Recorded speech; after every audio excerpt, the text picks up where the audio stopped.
తల్లి వసవాంబ వచ్చెను తల్లి కన్యకాంబ ఓం వాసవి జై వాసవి పెనగొండ పురవాసిని శ్రీవాసవి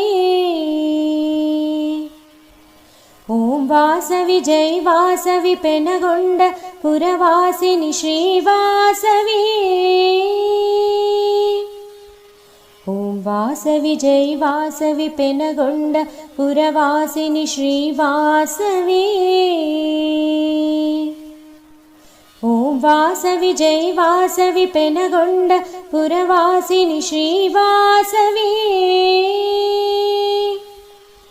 మదిలో నిన్నే తలచితి మనసునని నామము పిలిచితి ఓం వాసవి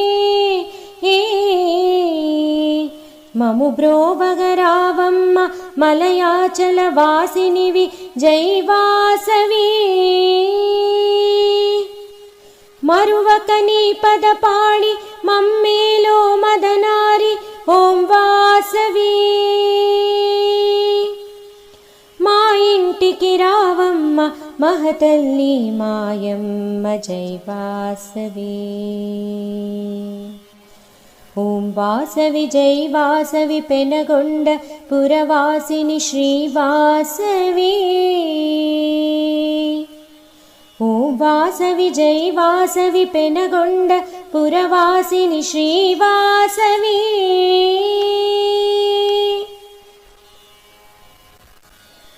కనకాంబర కేయూరి కళ్యాణి కాత్యాయిని శ్రీవాసవి కరుణారస సంపూర్ణి కంచుక అర్పణ దేవి జై వాసవి కంఠాభరణము తోడ కల్హారమాలలు నీకు శ్రీవాసవి నాలుగు దైవాల్ని మనం తప్పనిసరిగా పూజించాలి. కులదేవత అనగా మనకి వాసవి మాత కులదేవత. కొంతమందికి ఆంజనేయ స్వామి, కొంతమందికి వెంకటేశ్వర స్వామి, ఇలా ఒక్కొక్క కులానికి బ్రహ్మం గారు, ఇలా ఒక్కొక్కరికి ఒక్కొక్క కులదైవం ఉంటారు. కులదేవత వలన మనకు కలిగేటువంటి పుణ్యం ఏమిటి, అనుగ్రహం ఏమిటి అనగా వంశాభివృద్ధి కలిగిస్తుంది, వ్యాపారాన్ని అభివృద్ధి చేస్తుంది, ఉద్యోగాభివృద్ధి, వ్యవసాయ అభివృద్ధి.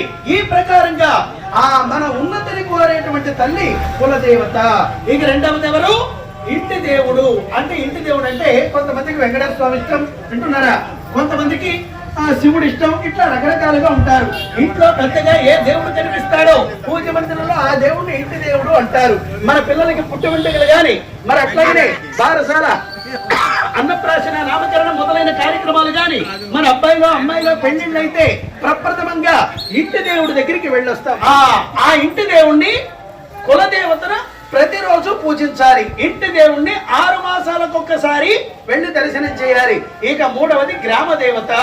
మనకి అంకాళమ్మ, పోచమ్మ, మారెమ్మ, ఇట్లాగనే ఒక్కో గ్రామానికి ఒక్కో దేవత ఉన్నారు. మనకి ఇక్కడ ఉన్నవాళ్ళు కేవలం అగ్నిగుండాల దగ్గర 102 గోత్రాల వాయిస్తులు మాత్రమే ఉన్నారు. అమ్మా, మరి ఇప్పుడు నీవు అగ్ని ప్రవేశానంతరం ఈ 102 గోత్ర వైశ్యులమైన మేము ఆర్యవైశ్య సంతతిని ఎలా అభివృద్ధి చేయాలి? ఈ 100, 102 గోత్రాల్లో అధిక సంతానం మగపిల్లలు ఉన్నారు, అతి తక్కువ ఆడపిల్లలు ఉన్నారు.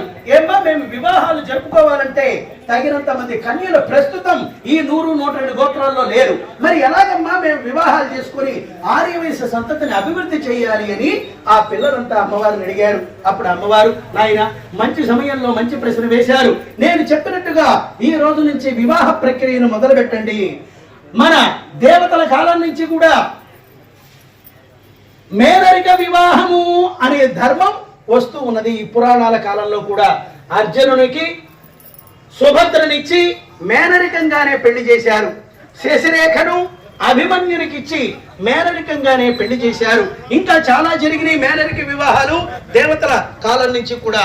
ఆ మేనరిక వివాహాలు ఆపద్ధర్మంగా ఈ రోజు నుంచి మనం పాటించి తీరాలి అన్నది అమ్మవారు. ఏమో మేనరికం అంటే ఏమిటి అనగా, అన్నా చెల్లెళ్లలో అన్న కూతుర్ని చెల్లెల కుమారునికి ఇచ్చి పెళ్లి చేయాలి. ఏ కన్య అయినా మేనత్త కొడుకుని వివాహం చేసుకునేదే మేనరిక వివాహం. మేనరిక వివాహం ఇలాగన ఈ రోజు నుంచి పాటించండి అన్నది అమ్మవారు. మరి అలాగనే కొంతమంది ఏం చేస్తారంటే ఎదురు మేనరికం. అలా చేయకూడదండి. ఎదురు మేనరికం అంటే ఇందాక ఏం చెప్పాను, అన్న కూతుర్ని చెల్లెలు కుమారునికి చేయాలి అనుకున్నాం కదా, ఇది నిజమైన మేనరికం. రివర్స్ మేనరికం ఏమిటి అంటే అన్న కొడుక్కి చెల్లెలు కూతుర్నిచ్చి చేస్తే అంగవైకల్యం కలిగిన పిల్లలు, బుద్ధిమాంద్యం కలిగిన పిల్లలు జన్మిస్తారని, అలా ఎదురు మేనరికం చేసుకోకూడదు అని అమ్మవారు అంటుంది. మరికొంతమంది ఏమనుకుంటారు, కన్య మేనమావని పెళ్లి చేసుకుంటే మేనరికం అనుకుంటారు. అది కూడా కాదు. మరికొంతమంది ఏమనుకుంటారంటే బావమరుదులు ఒకరి సోదరుని ఒకరి వివాహం చేసుకుంటారు. అది కూడా మేనరికం కాదు. ఇలాంటివన్నీ అహంకారం కలిగిన పిల్లలు, అలాంటి పెంకి పిల్లలు, మొండి పిల్లలు జన్మిస్తారు. అలా ఆ కుండ మార్పిళ్ల పెళ్లిళ్ళు కూడా మీరు చేసుకోవద్దు అని అమ్మవారు అన్నది. వెంటనే పిల్లలు అన్నారు, అమ్మ ఒకవేళ ఎవరైనా ఏ మేనమామైనా తన కూతుర్ని మేనల్లునికి ఇవ్వకుండా పరాయి సంబంధం ఇచ్చి పెళ్లి చేస్తే మేనమామని మేమేం చెయ్యాలి అన్నారు. వెంటనే అమ్మవారు అంటుంది, మేనరికల్లో సక్రమంగా మేనల్లుడు గ్రామంలో ఉన్న పరాయి సంబంధం ఏ వైరానో ఏ తల్లాడో ఏ ఖమ్మమో ఇచ్చి పెళ్లి చేసేస్తే ఆ మేనమామ దంపతుల్ని మీరు 6 మాసాల పాటు ఊరి వెలుపల చెరువులో వెలివేసి 6 మాసాల తర్వాత కాశీకి తీసుకెళ్లి ఆ దంపతుల్ని ఊళ్ళోకి తెచ్చి అందరి పాదాలపై నమస్కారం చేయించి ప్రాయశ్చిత్తం చెప్పించి అప్పుడే మీరు శిక్ష వారికి అనుభవం అయిన తర్వాతనే వాళ్ళని గ్రామంలో కలుపుకోవాలి అన్నది. అంత వైభవంగానే మనం ఈ రోజుకి చేయడానికి కారణం అమ్మవారు విశ్వరూపాన్ని చూపించి ఆ అగ్నిగుండానికి సిద్ధంగా ఉన్నది. ఓ బంధువులారా, మీకు నియమించిన అగ్నిగుండాల్లో మీరు సిద్ధంగా ఉండండి అని అమ్మవారు చెప్పగానే వాళ్ళ గుండాల దగ్గర వాళ్ళు సిద్ధంగా ఉన్నారు. భాస్కరాచార్యులు వారు అంటున్నారు, అమ్మా అదుగోరమ్మా మాఘ శుద్ధ విద్య సుముహూర్తం రానే వచ్చింది అనగాని ఆ వాసవి వైశ్యులందరూ కూడా వారి వారి గుండాల దగ్గర వాళ్ళు నిలబడ్డారు. ఆ ప్రకారంగా మాఘ శుద్ధ విద్య సుముహూర్తం రాగానే భేరీ మృదంగాది వైద్యరావారు ఢంకాలు మోగిస్తూ ఉండగా, వీరపుష్టులు మాయలారులు గంగకావిళ్ళ వారు నృత్యాలు చేస్తూ ఉండగా, అల్లదల్ల గగ వీర వీర శరభ శరభాయటంచు అంటూ అందరూ నృత్యాలు చేస్తూ ఉండగా, ఆ మాఘ శుద్ధ విద్య సుముహూర్తం తెల్లవారుజామున 3 గంటల సమయంలో ఎప్పుడైతే వచ్చిందో ఆ వాసవి మాత తనకు నియమించిన అగ్నిగుండంలో వామపాదమును భూమి నుండి మరి విశ్వరూపమును చూపి వాసవి మండెడు గృండంపున గ్రక్కునదుమికను గుప్పించి జై బల శ్రీ వాసవి మాతాకి జై బల వాసవి దేవి.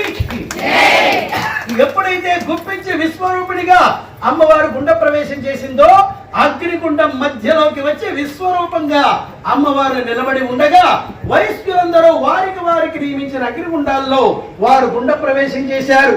వారి సతులను కూడుకొని తమ గుండములందు ఎప్పుడైతే గుండ ప్రవేశం చేశారో లిప్త కాలంలో అగ్నిగుండాల్లో నుంచి లేచిన వైశ్యులంతా విశ్వరూపుడైనటువంటి వాసవి యొక్క హృదయంలో ఆ వైశ్యులంతా చేరిపోయినారు. కైలాసం నుంచి పుష్ప విమానాలు వచ్చి ఆ 102 గోత్ర దంపతులందరినీ కూడా ఆ విమానాల్లో కూర్చొని పెట్టుకుని పుష్ప విమానాల్లో అలా వెళుతూ ఉన్నారు. పరమేశ్వరుడు నంది వాహనం పైన ఆ ఈశ్వరుడు వచ్చి అగ్నిగుండంలో ఉన్న వాసవి యొక్క కుడి హస్తాన్ని అలా చేత పట్టి అమ్మవారి అగ్నిగుండంలో నుంచి లేవనెత్తి తన యొక్క నంది వాహనం పైన ఆ పరమేశ్వరుడు కూర్చుండబెట్టుకున్నాడు. ఆ వాసవి పార్వతిగా, పార్వతి పరమేశ్వరునిలో అర్ధనారీశ్వర స్వరూపంగా అమ్మవారు మారిపోయింది. జై శ్రీ వాసవి మాతాకి, జై శ్రీ వాసవి దేవికి. అలా సిద్ధ వైశ్యులుగా ఆ వైశ్యులంతా మళ్ళీ కైలాసానికి వెళ్లి అందరూ ముక్తిని పొందారు. ఆ ప్రకారంగా కన్నికా పరమేశ్వరి అమ్మవారి అగ్నిగుండ ప్రవేశ చరిత్ర ఎవరైతే వింటారో వారందరికీ కూడా అమ్మవారు అష్టైశ్వర్య భోగ భాగ్యాలు నిత్య కళ్యాణంగా అమ్మవారు అనుగ్రహిస్తుందని అమ్మవారి యొక్క చరిత్ర ఫలశ్రుతి. మీరందరూ కూడా 3 రోజుల పాటు చక్కగా టైం అంటే టైంకు వచ్చి అమ్మవారి ప్రవచనం ఈ రోజు వరకు విని ఆ శాంతం మీరంతా విని ధన్యులైనారు. అమ్మవారి యొక్క పరిపూర్ణ అనుగ్రహం మీ అందరికీ లభించింది. దాంతో పాటుగా ఈ రోజున దీపాలు కూడా తెచ్చారు. మన పెద్దల అనుగ్రహం మనందరికీ ఈ దీపాల సేవ వెలిగించిన భక్తులందరికీ కలిగింది. ఆంజనేయ స్వామి అనుగ్రహం, వాసవి అనుగ్రహం, విఘ్నేశ్వర స్వామి అనుగ్రహం మీ అందరికీ కూడా ఈ రోజు కలిగింది తల్లులారా. ఈ నిమజ్జనం రోజు వరకు ప్రతిరోజు వచ్చి ఆ పూజ కైంకర్యంలో పాల్గొని గణపతి యొక్క పరిపూర్ణ అనుగ్రహాన్ని మీరందరూ పొందాలని ఈ అవకాశం ఇచ్చిన పెద్దలందరికీ కూడా నా యొక్క ధన్యవాదాలు తెలియజేసుకుంటూ, విజయవంతం చేసిన మహిళలందరికీ అమ్మవారి ఆశీస్సులు ఎల్లవేళలా ఉండాలని కోరుకుంటున్నాం. అందరూ చెప్పండి ఓం.